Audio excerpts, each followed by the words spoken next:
Le setup en trading n'a aucun intérêt. Alors c'est un peu provocateur ce que je dis, mais en réalité, si vous êtes sur les bons actifs, que vous achetez une cassure, un pullback, le croisement de je ne sais quoi, tout va fonctionner. En fait, ce qui va fonctionner le mieux, c'est de trouver les meilleurs véhicules financiers. Le setup, c'est juste un moyen de rentrer sur un véhicule financier. Psychologiquement, de se dire, ah bah voilà, j'ai ce setup et je dois rentrer parce qu'il y a ce setup-là. En fait, c'est pas le setup qui vous fait gagner, c'est le relais derrière votre prise de position. Et donc, ce relais derrière votre prise de position, il dépend énormément de facteurs, le contexte, mais surtout le choix de l'action.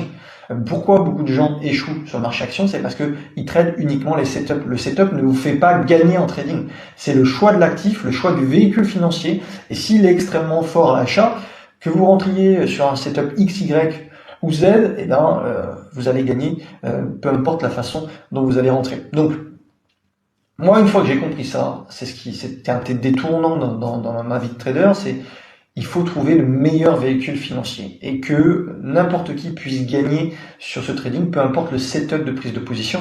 Petit exemple, en 2020, le marché était tellement exceptionnel que n'importe qui sur les marchés financiers gagnait de l'argent. Et bien, tous les jours, il faut chercher à se mettre dans cette position-là.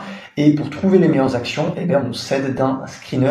Et ça nous permet d'avoir un avantage statistique considérable.